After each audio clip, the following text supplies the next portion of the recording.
Hello guys, आप सभी का भक्ति ज्ञान दर्पण में बहुत बहुत स्वागत है। आज हम आपको एक नई कहानी सुनाने के लिए जा रहे हैं जिसका शीर्षक होगा न घर के न घाट के। एक बहुत ही सुंदर प्रेरणादायक कहानी है। इस कहानी को सुनकर आपको बहुत अच्छी सीख मिलेगी। आप सभी से हमारा विशेष अनुरोध है कि भक्ति ज्ञान दर्पण को सब्सक्राइब करने की कृपा करें। तो आइए कहानी शुरू करते हैं। बहुत समय पहले की बात है। एक छोटे से गांव में एक बूढ़ा किसान रहता था। किसान स्वभाव से बहुत ही अच्छा, ईमानदार और बहुत मेहनती था, पर उसकी पत्नी उससे बहुत छोटी उम्र की थी। उसकी पत्नी जो थी बहुत ही सुंदर, जवान और आकर्षक थी। जब उस किसान की शादी हुई, किसान की उम्र बहुत थी और उस लड़की की उम्र बहुत कम थी। जब उसकी शादी किसान से हो गई तो उसके मन में एक ही बात गूंजती रहती थी कि उसकी शादी एक बूढ़े आदमी से क्यों कर दी गई। यही सोच समझकर वह भीतर ही भीतर दुखी रहा करती थी। उसी गांव में एक दिन अचानक एक ठग आ पहुंचा। ठग बहुत चालाक था। वो लोगों की कमजोरी पहचानने में बड़ा माहिर था। उसने किसान की पत्नी को देखा और उसके चेहरे से ही समझ गया कि वह अपने पति से प्रसन्न नहीं है। यह जानकर उसने उसे फंसाने की योजना बनाई। वह स्त्री के पास गया और मीठे शब्दों में बोला, अरे सुंदरी, तुम बेहद सुंदर हो। तुम्हें देखते ही मुझे तुमसे प्रेम हो गया है। मैं तुम्हारे साथ अपना सारा जीवन बिताना चाहता हूँ। क्या तुम मेरे साथ चलोगी? किसान की पत्नी ठग की मीठी बातों में तुरंत आ गई। उसे लगा कि अब उसे सच्चा प्रेम मिल गया है।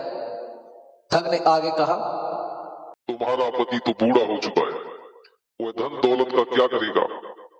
तुम घर से धन और गहने भी साथ ले जाना। आगे जीवन में इन्हीं की आवश्यकता पड़ेगी। जो स्त्री पहले ही बहक चुकी थी, उसने बिना सोचे समझे ठग की बात मान ली।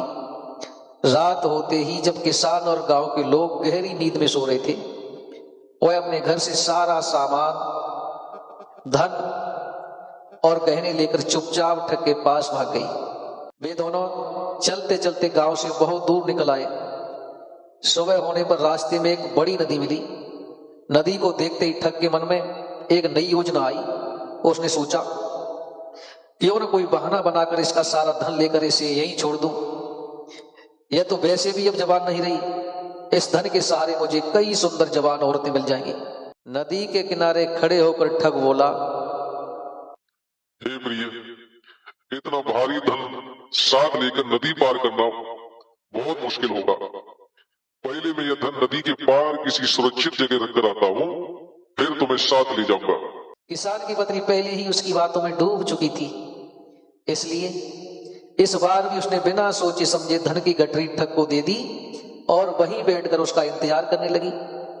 पर बहुत समय बीत गया, सूरज सिर पर आ गया, पर ठग कहीं दिखाई नहीं दिया। उसकी लौटने के बजाय उसकी समझ लौट आई। अब उसे अपनी भूल का एहसास हुआ। अपने धोखे, लालच और मूर्खता का परिणाम उसके सामने था। वह सब कुछ खो चुकी थी, पति, घर, धन और सम्मान। दुख से भरकर वह नदी किनारे बैठकर रोने लगी। उसी समय वहां से एक गीदड़ी गुजर रही थी। उसके मुंह में मांस का एक टुकड़ा था। नदी में उसने एक बड़ी मछली तैरती हुई देखी। गीदड़ी लालच में पड़ गई और सोचा, अगर यह मछली मिल जाए तो मांस से भी बढ़कर भोजन मिलेगा। लालच में आकर वह मछली पर झपटी, पर मछली फिसलकर दूर चली गई और उसके मुंह में तबाह मांस का टुकड़ा नदी में गिरकर तेज बहाव में बह गया। यह देखकर किसान की पत्नी ने व्यंग से कहा, अरे गीदड़ी, तू तो अपनी मूर्खता से मांस और मछली दोनों खो बैठी। तेरे मुंह से तो ये रोटी का टुकड़ा चला गया और मछली भी चली गई। तू बड़ी पागल है। गीदड़ी ने तीखे स्वर में उत्तर दिया, और तू तो मुझसे भी बड़ी मूर्ख है। तूने तो एक ठग के लिए अपना प्यार करने वाला पति, अपना घर और अपनी सारी संपत्ति खो दी। अब अकेली बैठी रो रही है। तू तो घर की रही ना, घाट की। स्त्री को अपनी भूल का गहरा एहसास हो चुका था। इस कहानी से हमें यह शिक्षा मिलती है कि छोटी मोटी बातों या क्षणिक आकर्षण में आकर अपने अपनों को धोखा नहीं देना चाहिए।